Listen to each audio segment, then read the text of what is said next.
Good morning, everybody. Welcome to our Queens Borough Cabinet meeting this morning. I'm going to hop right into it. On Tuesday, April 6th, legislative leaders made the announcement that an agreement was made on the budget for the 2022 fiscal year.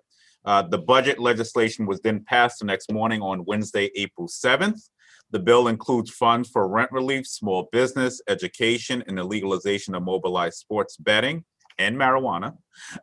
Here to give us a full report on the bill is Senate Deputy Majority Leader Michael Gianaris. Welcome, Mike, and thank you for all your hard work in the State Senate this year. I know Queens is really going to reap some big benefits because of the work you've done and many of our colleagues from across the State Senate and Assembly. So thank you for your leadership, and the floor is yours. Thank you, Mr. Borough President. Let me just begin by thanking you and everyone on this call, because I know many of the folks on here for many years, and they are the fabric of our communities and people that have worked really hard for a very long time to get Queens to the place where everybody wants to come here now. Right, so we appreciate you very much.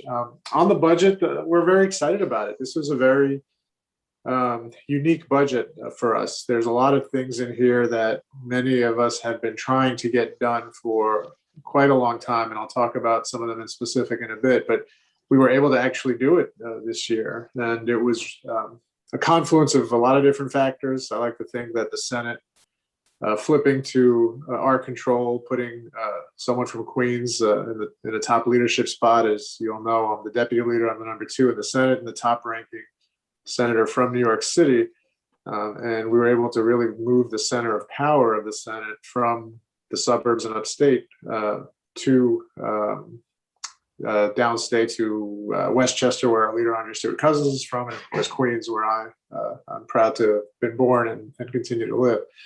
But what those priorities are numerous, and I'm trying to think, what do I want to get at, the revenue first or the spending first? But we actually have taken care of a lot of priorities by 2 factors predominantly. One is federal aid that's coming in as a result of the COVID pandemic and the stimulus that they are trying to do. There's a lot of money coming into the state that way, about $12 billion in unrestricted aid. The problem with that is it's a one-time deal, so we'll get that money. If we spend it on something that's supposed to continue, we're going to have to find ways to continue to fund it beyond the 1 year. And so what we did is also raise taxes on the wealthy. And so there's been a lot of conversation about that. And I want to make one thing very, very clear.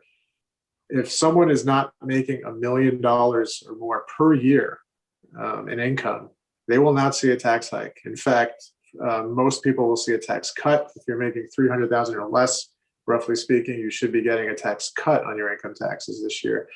And so we call it a millionaire's tax, but that's not even accurate, because you're much more than a millionaire if you're making $1 million per year. Think about it that way, right? So these are very, very wealthy people that all the data indicates one way or another, they got even richer during the last year, while so many people were out of work or suffering or having a rough time. And so we thought it was appropriate to ask them to help fund the recovery, help fund some of these priorities, and do it in a way that is sustainable and allows us to continue the spending priorities that we have. So what are those?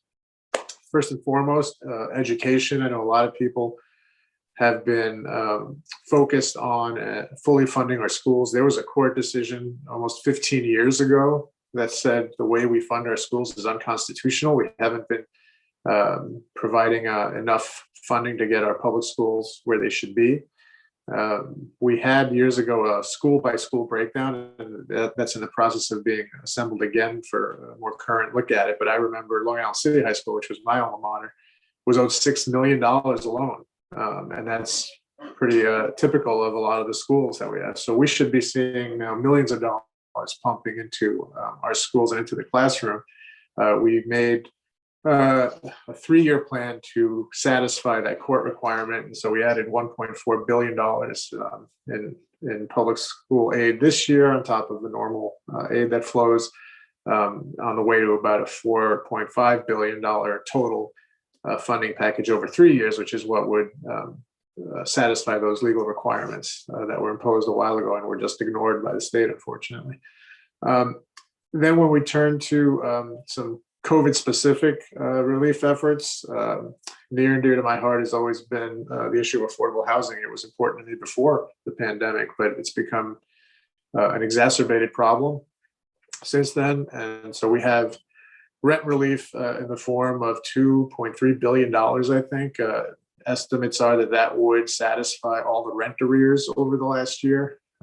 Tenants still have to apply and show hardship, which a lot of us were hoping would be a little bit easier to apply than the final product. But nonetheless, with the help of many of our offices, including yours, we're hopeful that tenants in need will avail themselves of those dollars. We don't want a repeat of what happened in the fall, where we allocated $100 million and only 40 million went out the door, or whatever the number was. And so we have made the process easier since then. I don't know that it's easy enough. So we all have our work cut out for us to make sure that that money gets to the people who need it. And it's a solution that should be a good one for our small landlords as well, and homeowners, because ultimately they will be getting made whole. If this money flows, the rent gets paid, they get paid, they pay their bills, and we can hopefully get ourselves back on the road to recovery faster and with minimal displacement and evictions. I also had a proposal that was mine that I'm proud of, that we still have some work to do on, to take a lot of the distressed properties that are on the market now, hotels, commercial properties, et cetera, that have endured so much economic suffering over the last year that they are up for sale. And the thought would be, let's take some resources, purchase these properties, and then give them to nonprofit affordable housing developers to turn it into supportive housing for the formerly homeless, et cetera. So we ended up allocating $100 million towards that effort, but we did not agree on the programmatic language. So we have to go back before the session's over in June and put some meat on the bones of how that money is going to get spent. And so that's going to take up a large part of my energies over the next 2 months before we adjourn for the year. Small businesses, I will also mention, and I do want to open up for questions. I don't want to take too long just going through all this, but small businesses are getting a significant amount of relief federally, but we wanted to make sure we helped in addition to that, and for those who maybe don't qualify for various reasons for federal aid. And so we allocated $1 billion in state aid for our small businesses, 800 million in grants, and 200 million in tax credits that the Empire State Development Corp will come up with an application for in the next couple of weeks. And that should go a long way towards helping our businesses that many of them have unfortunately already closed, but the ones that are still around, we want to keep them open and keep them as part of the fabric of our communities. Restaurants, I should point out, because that's a lot of where the pain was because of the closures. Restaurants, in addition to being able to access the state money, are eligible for about $2.3 billion in federal aid that's restaurant specific coming into New York. So there's a lot of money flowing right now. And I think a big part of what my office, and I'm sure our community boards and the borough president's office will be doing in the next few months, is helping applicants navigate all of this so that they get access to the monies that they are qualified to receive. And hopefully within a few months, when everyone's vaccinated, we can get ourselves back to where we were over a year ago. And that's, I think, everybody's goal right now. P.S. I'm getting my second shot on Friday, so I'm almost fully vaxxed myself. Looking forward to getting that behind me so we can have a little more safety and get a little bit more back to normal. So I'm sure you're all very knowledgeable and are doing that yourselves, but I encourage everyone to get vaxxed. The borough president and I were in a Mets promo together that I was fortunate enough to be at opening day because I'm a season ticket holder. And I saw all of us on the big screen encouraging people to get vaccinated. So that's an important thing for all of us to do. I could go on. There's a lot more in this budget. The BP mentioned marijuana legalization. That was technically not in the budget. It was a separate bill, but we did do that as well. And that should be fully implemented. I think within a year is the effective date of the retail sale. So we should see that starting to produce some revenue as well. And there's a lot more in there. And if there's specific questions, I'm happy to try and answer them. But I think that's a pretty good summary of where we're at so far. Thank you so much. Wow. It's a lot of good stuff. A lot of good stuff. Coming out of this pandemic, we talked about not going back to just where we were, but coming out better. And it's it's evident that we're certainly moving in a better direction. I just wanted to, before I go to questions from the district managers, just touch on, so I know we talk about rental assistance. Where do homeowners sort of fit in here as well? Because I know we're going to get a lot of questions about homeowners who, you know, can't pay their mortgage or may be behind. So where are we at there?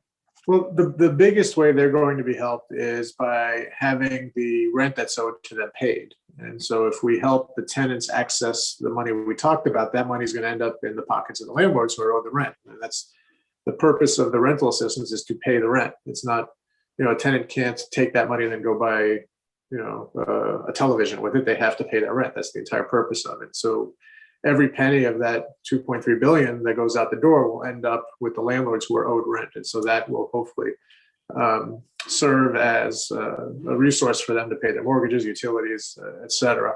There are some homeowner specific programs in addition to that. And I don't have those at the tip of my fingers, but I'm happy to follow up and get you that. But I think the biggest help to homeowners is going to be in the form of getting the owed rent paid. Right. Well, I just wanted to mention that because I think, you know, based on where we were at in 2008, we're going to start to see this mortgage crisis balloon a little bit more too. So I just want us to also stay, you know, connected on that as well.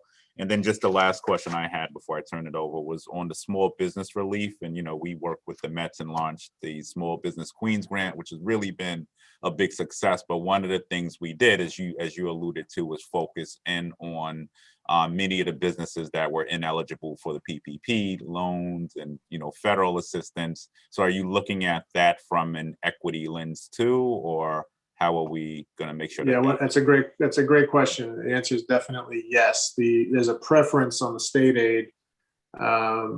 You just reminded me of a big thing I left out, which I'll touch on too, but there's a preference in the state aid for applicants that were ineligible for federal assistance.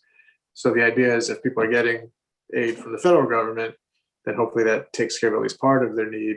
But for those that don't have access to it at all, we wanted the state aid to be there for them. So yes, people that weren't eligible for PPP or some of the other programs would have priority on the state grants.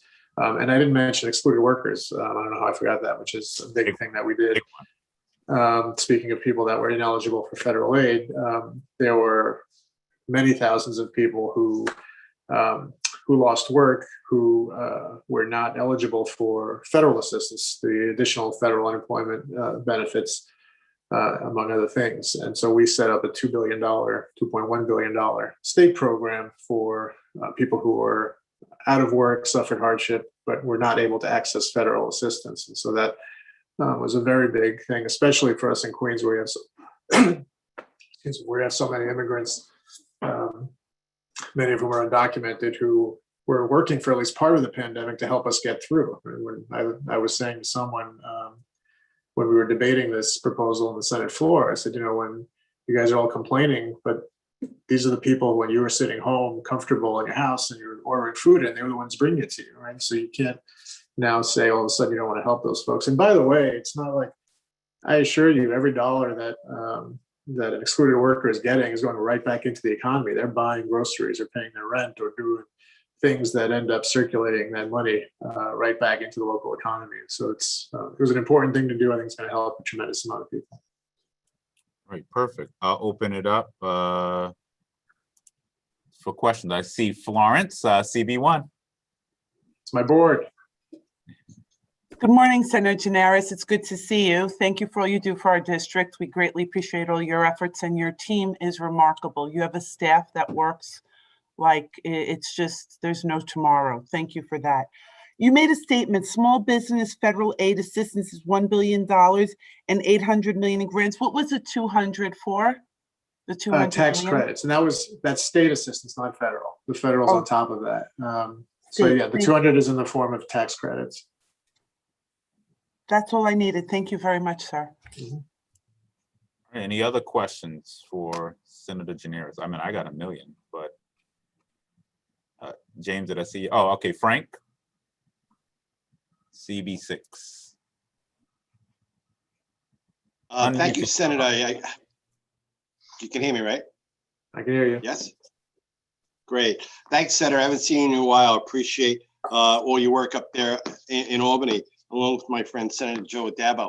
So I just want to say we are ecstatic here. I haven't even told my board yet about the monies that are coming down for education. It's been 15 years that we've been fighting for that bill.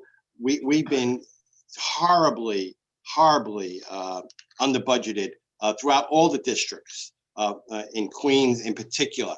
There are so many needs here that it's unbelievable. But finally, now the only thing I didn't get, when the money comes down, is this coming down in 2 years or 3 years? How are they working that out?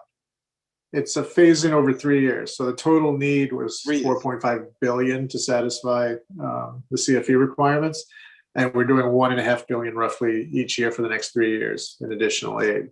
Okay. So this first year will be 1/3 of it, and then another third next year, and then another third the year after that. That is excellent. That is excellent. As you know, I rep part of the Rockaways and up here in Forest Hills and Rego Park. So I'll certainly bring that back to the CECs over there. I'm sure they'll be here. They're ecstatic that the people I know already who've heard about this. So thank you again for that effort. I really do appreciate it on behalf of all the kids in the borough. Thank you. Thank you, Frank. I almost couldn't believe it when we got it done. I mean, I've been around, longer than I'd like to admit in public office, but I've been fighting this fight for my first days there. And it was frustrating when you have a court telling you have to do it, and we still weren't doing it. To actually get it done this year is remarkable. I like to say when people complain about the taxes, even though, as I mentioned, most of the people we deal with are not going to be affected by it at all. But that's where the money's going. Like, we have to do that to fund our schools. And so we're really proud that we got that done. But we're glad Awesome. Thank you. people are paying their fair share. Yeah. About time. Why are we paying more taxes than millionaires? It's ridiculous. Any other questions? Okay, we're gonna go to James from CB9. Good morning, Senator. How are you? Thanks for all you I'm do doing up in great. Albany. Do you know the time frame for when the small business application will be issued by the Empire State Corporation? Yeah, we were told, we didn't get anything too specific. We were told it's a matter of weeks for them to get it up and running. So hopefully, less than a month, I would hope. But we'll be on them, I assure you. There's just such need that if they wait too long, it's not going to be that helpful. We're losing businesses by the day. Thank you, sir. Marie, CB8. Thank you, Senator. What is being done to ensure that all the businesses get that information? A lot of times when there's money out there, certain businesses are very quick and they have contacts able to get through, but then some of other businesses are not so quick to get the information, and sometimes they miss out on very needed funds to keep them afloat. Yeah, that's a great question. We just have to educate. I have a small business committee that I have here in Western Queens with a lot of our businesses, and they're helping disseminate the information. I'm sure the borough president's going to embark in an aggressive effort to let our businesses know this is there. And I think, frankly, we'd rely on you all, the community boards, too. But we have to let them know, and hopefully the agencies that are administering will also notify them. But my office is going to spend much of the next several months, I think, doing exactly that. It's going to be a big priority for us. That and the tenant assistance, letting people know that the money's there for them. Will there be a list of information or information that they're required to have to apply for these things, so we can put it out there for them so that when the time comes, they're already ready, they have all their ducks in a row and just put in the application? Yeah, we have some broad strokes that were in the law that we just passed, but I think we're all waiting for Empire State Development to give us the specific regulations and applications, and that'll really kickstart the whole thing. So, like I mentioned earlier, we have that, priority goes to those who do not receive any federal aid. Other than that, the parameters we set out are pretty broad. It's just showing that you had hardship as a result of the pandemic. I think every business in Queens can show that pretty easily, just by looking at revenues compared to the year prior or whatever proof the ESDC ends up requiring. But we don't know exactly what paperwork is needed until they give us the applications. And let me add, we did the Queens Wonderful. Small Business Grant, and one of the things I attribute to its success so far, and I think over 680 businesses have received the grant, was working with nonprofit partners. So I hope that Empire State embarks on working with some of these local orgs, because they really do have a sense of what's going on in their neighborhoods. Bids and others should be a part of that conversation. So thank you for that. I have another question. I think Gary had a question, TV5. Unmute yourself, Gary.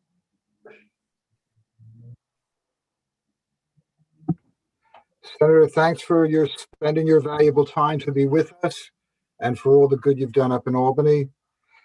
I'm concerned about all the children and the teenagers who probably have fallen behind in what one might consider to be grade level in their subjects.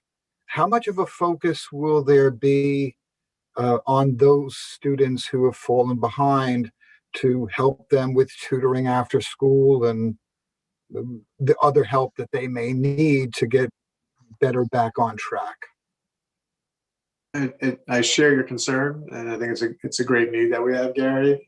That's a level of administration that's more granular than we would deal with at the legislative level. So I know our new schools commission chancellor, I should say, has Queens roots also. So I think she's going to be sensitive to that, but we should really impose on the individual schools and the administration up to the chancellor level to get that done. But that's not something we would necessarily mandate legislatively.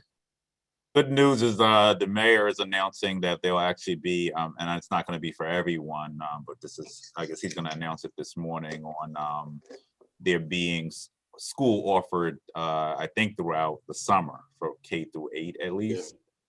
So that application process looks like it's going to open up April 26th. So I look forward to sending my own son this summer, God willing, he gets accepted. But that'll be a way for some of our children, I feel like, to catch up who, unfortunately had to be on their tablets all year. Although my son, how does he feel about summer school, VP?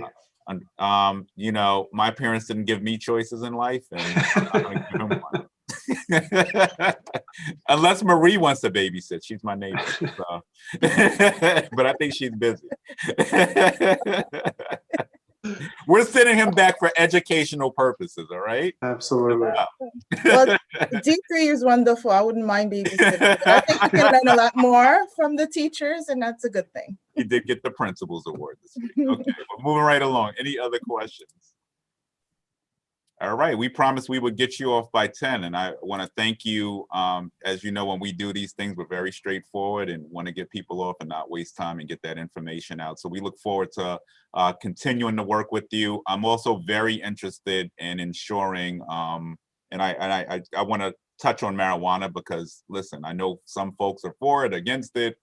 But I love the fact that we're looking at it from an equity lens, and I want to make sure that that process, at least my office can play some sort of role of ensuring that, many of our residents who've been most impacted by arrests, I could talk about the 105th precinct, which led the city for over a decade. We want to make sure that these young men and women who unfortunately had their lives ruined to a great degree off of a low-level marijuana offense, and that fight is why it took so long to get done. We would have gotten this done a couple of years ago, except the governor didn't want to focus as much on that. He just wanted the money into the general budget. We fought successfully this year to get the money allocated to communities that suffered under criminalization. So I agree with you on that. Very grateful. And you know what? I can't say goodbye without saying hello to Jonathan Gasca. He's been around forever, man. I remember him when I worked for Mario Cuomo. He was around. So.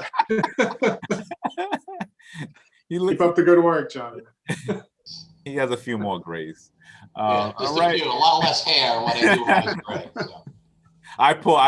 So. He can attribute some of those grays to me, probably. Yeah, just a few. It's more my daughters, actually. Well, thank you, Senator Gianaris, for joining us. Enjoy your day. Look forward to continued work and partnership with you. Thanks so much for all you do, and to all of you, really appreciate you very much. As a former community board member, I value your work. Thank you. Thank you. Thank you.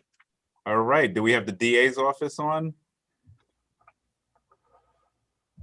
Yes, I'm here. All right, perfect. So upon assuming the position of district attorney for the borough of Queens in January of 2020, Melinda Katz has prioritized extending her service beyond that of the borough's top law enforcement officer. In an effort to better connect with those who live and work in Queens, DA Katz has elevated the community partnerships division of her office to the level of a bureau. The Queens District Attorney's Communities Partnership Bureau takes a multifaceted approach to provide opportunities for individuals to make a positive contribution to Queens County so that crime is not their only option. This bureau reaches out to civic and nonprofit organizations, clergy, and elected officials, creates programs, sponsors events, and engages with every neighborhood throughout the borough of Queens, reducing crime and increasing justice for all. To offer a more detailed insight into the scope of the work performed by District Attorney Katz, Community Partnerships Bureau, we are joined by Kathleen Williams, Esquire, RN Esquire. Ms. Williams is the director of the Queens District Attorney's Community Engagement Department, which is a division, once again, within the Community Partnerships Bureau. So thank you. Thank you for being here and good to see you. It's good to see you as well, Borough President. And happy birthday and happy anniversary to you. Thank you. Yeah, this is a great time to be able to be here and celebrate. Please allow me to bring greetings, first of all, to you, Queens Borough President Donovan Richards, to this distinguished body, and to everyone represented by it. From the District Attorney Melinda Katz. She sends her greetings, and of course, as you all know, she's very excited about us being able to be here with you today, as am I, to talk to you a little bit more about the Community Partnerships Division at the District Attorney's Office. Can you all hear me okay? Yeah? Okay, great. I wanted to also just mention to you, first of all, and most importantly, as the Borough President just indicated, that the Community Partnerships Division is on equal footing with every other division in the District Attorney's Office, which is something that is new right now. So heading our division is Executive Assistant District Attorney Colleen Babb. And she is the same level as all of the other executive ADAs who head the other divisions at the District Attorney's Office. And that should indicate to all of us just how important community partnerships is to the District Attorney.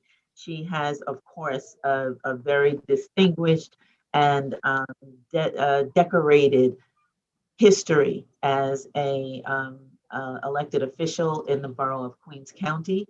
And so community has not changed as a level of importance to her, even though now she is the chief law enforcement officer for the Bureau. The district attorney always wants to make that point, that important point, because that is a new concept for the DA's office. As one of the bureaus within the Community Partnerships Division, community engagement, I'll talk to you a little bit more about that as well. But I just wanted to go over briefly with you all of the various divisions, as bureaus within the Community Partnerships Division. So if I can share my screen.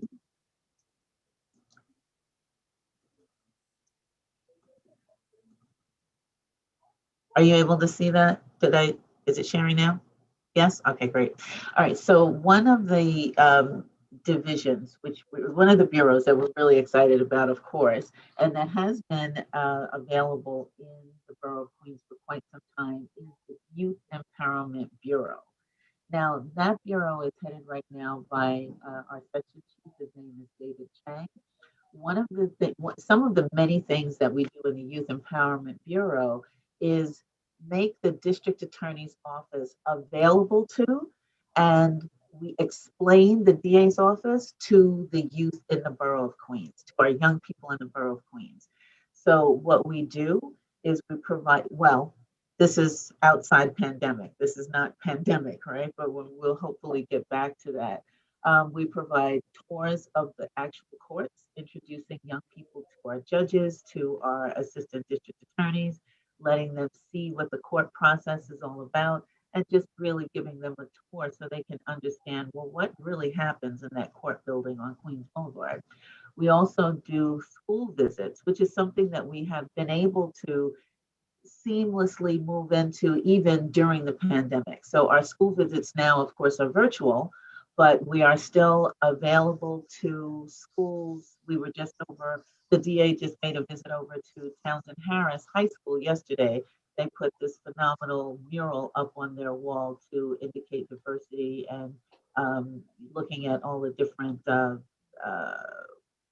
looking at diversity throughout the borough of Queens and letting people know that everyone is welcome at Townsend Harris. That was one of our visits. But one of the connections that we made there as well was letting them know that we do have people available at the DA's office who will speak to the young people there, and at all of the schools available in Queens. They can reach out to us. We reach out to them. The various assistant district attorneys from the various bureaus will talk to them about their bureaus, their divisions, whether it's currently right now we have Michael Brobner, who's the bureau chief of the Hate Crimes Bureau, is doing a lot about anti-Asian hate crimes right now. So we are having those conversations with schools as well. We also have a student advisory council, and that is one of the councils that's just like all of the others that we have available. And students are represented on that council, and they are able to not only bring into the district attorney's office their concerns about law enforcement and safety and quality of life throughout the borough of Queens, but they also get to learn a lot about what's happening here and what the DA's office is doing in the borough to make their quality of life better. We have little groups called the Legal Explorers. We also have a summer youth employment program with interns. We have a Pathways to Knowledge program. And we also had pre-pandemic, what we call Saturday Night Lights, where we have conversations again with youth and young people throughout the borough. So that's for our Youth Empowerment Bureau. Let me see if I can get to the next slide.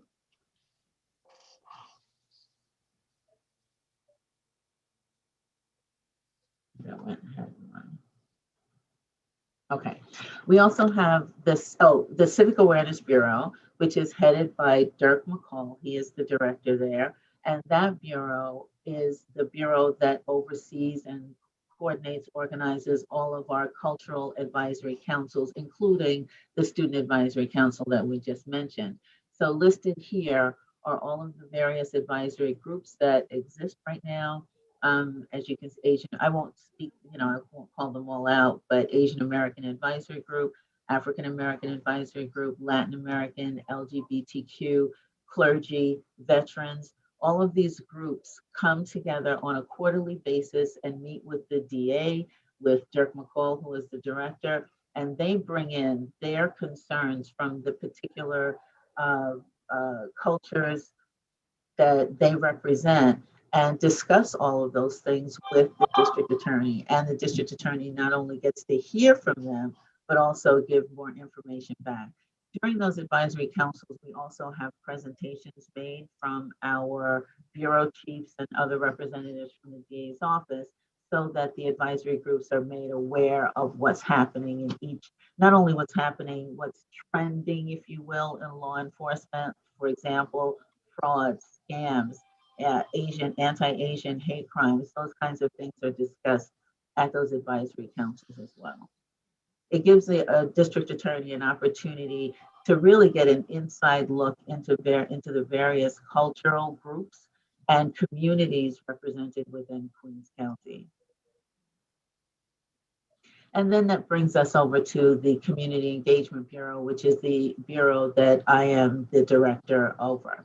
On our bureau, I have a team of 7 people right now, community response specialists, and those community response specialists are the people that you all meet on a regular basis as you're at your community board meetings, at the precinct community council meetings, civic association meetings, and other community meetings. We're even attending the Build a Block meetings that are held by the NYPD in the various sectors around the community, so that we are what the DA calls literally her boots on the ground out in the community. We don't sit here in the office. We are out. We are communicating with all of the members of the community. We reach out to, and they reach out to us.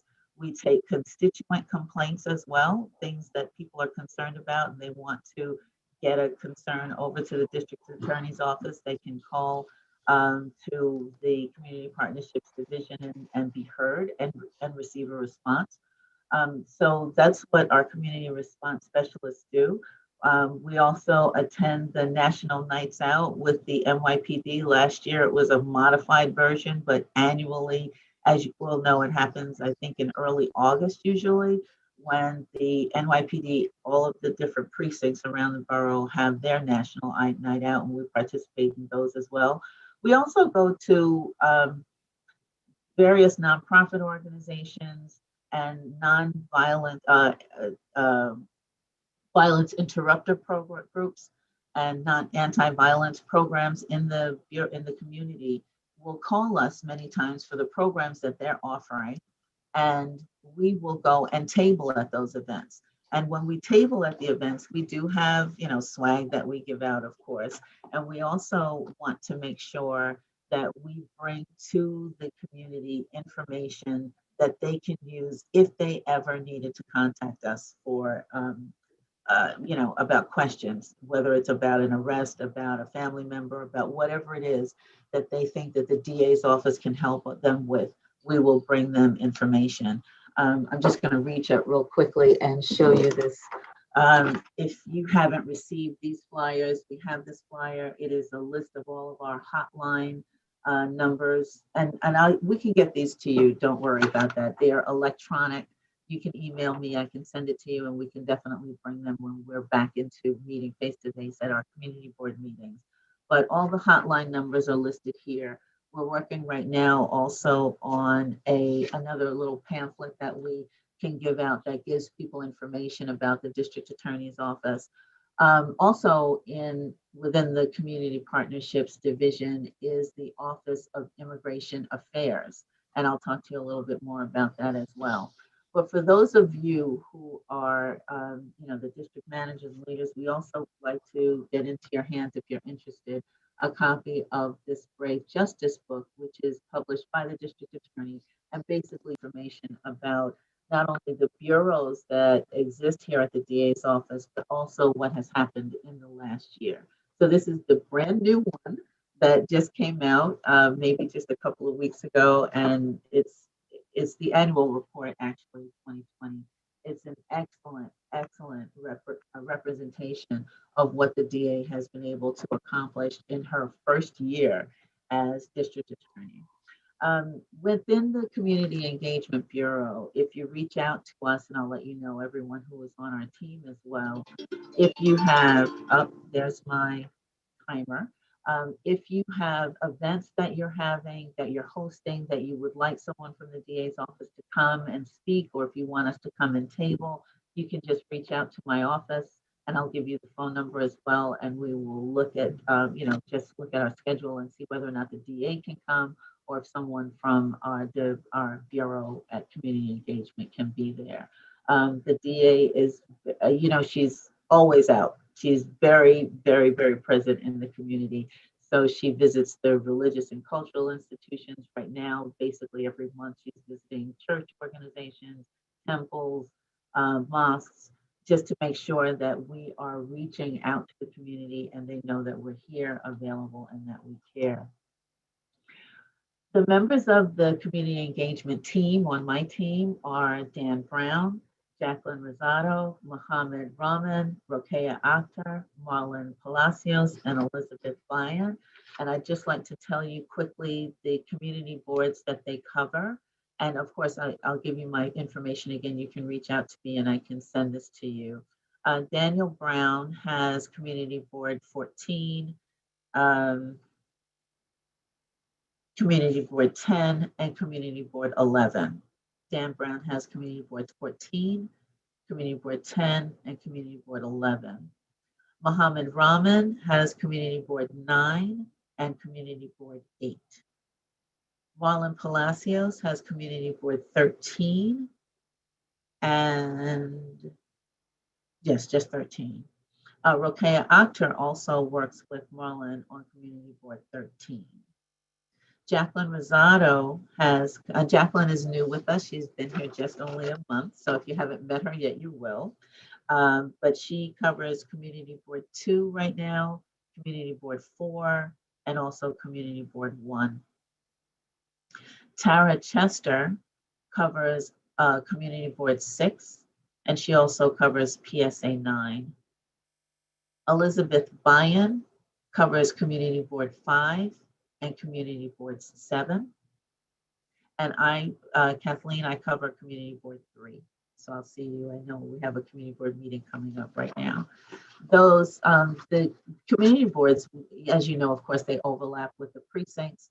And so the individuals that I told you about, they also cover the corresponding precincts in that area.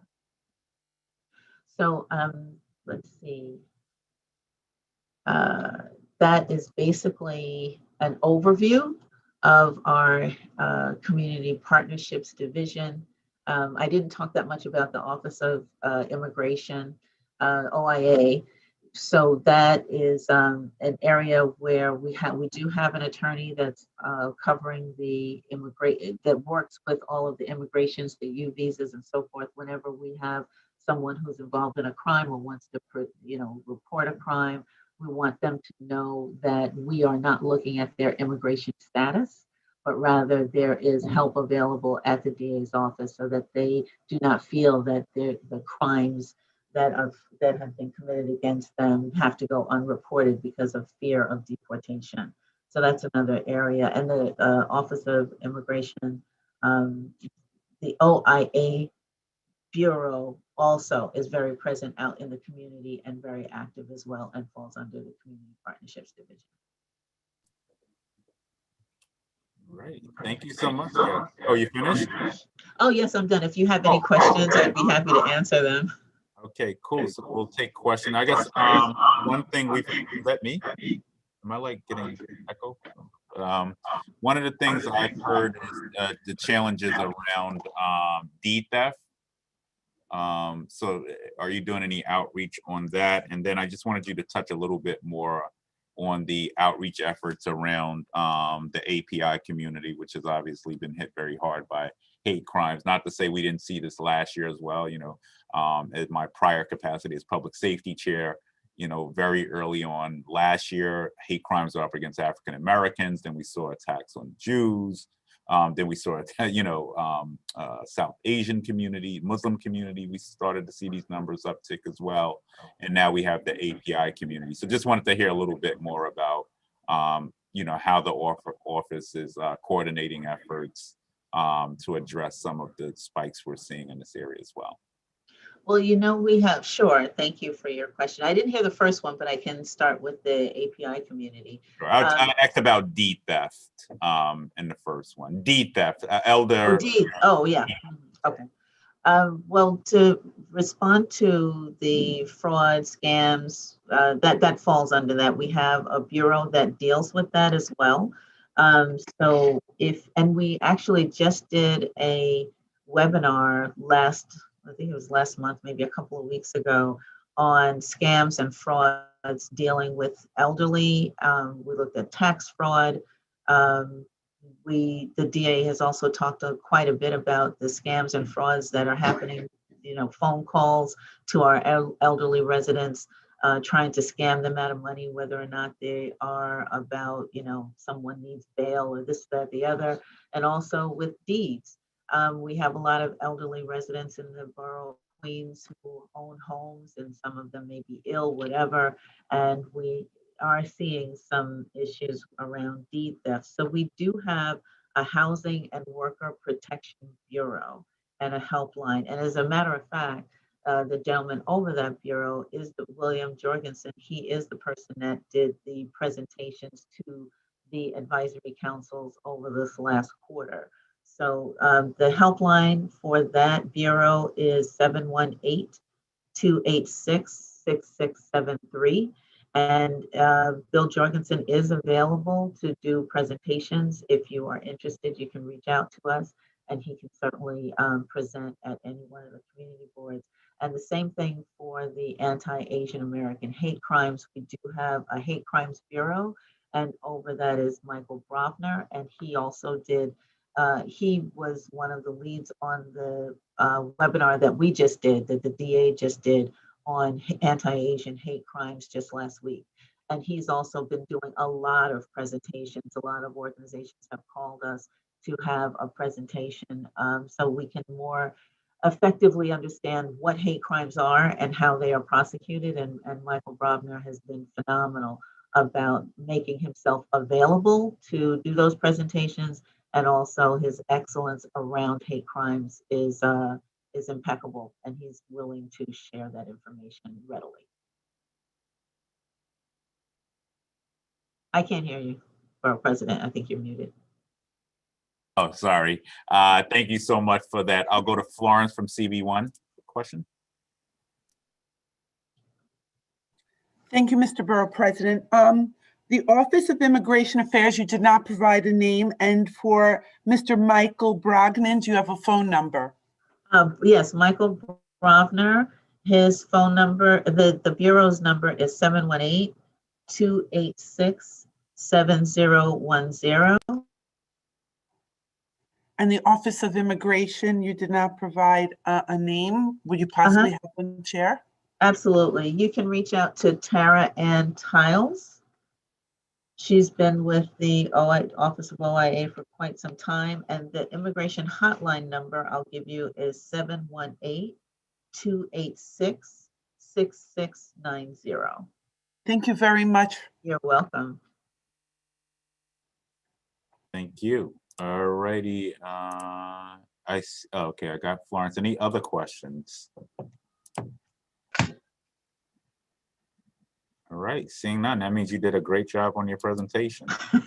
Thank you And so we do much. see you everywhere. I'm very grateful for the Bureau. We've been seeing you everywhere, and very appreciative of the outreach efforts. Thank you. Continue to keep us posted on what you're doing. We really are interested in being there with you. Thank you so much. We're going to have just to put on the calendar, and we haven't announced this officially yet. We're going to have a March, April 25th. And we'll be announcing the details of that shortly. So just for those interested on the API, the hate crimes we're seeing, we're going to do something on that. So mark your calendars for that Sunday. All right, seeing no other questions from our DMs, I want to thank everybody. Unless there are any other questions, comments, or concerns for me, Kathleen, thank you for attending, and I guess I can open that up now. If any DMs have any questions, comments, or concerns. All right, seeing none, thank you all for attending, and thank the staff. I want to thank my staff for putting together a very good agenda today. It's very good to hear from Deputy Majority Leader Michael Gianaris, and of course from Kathleen from the DA's office, DA Katz office. So thank you all for attending.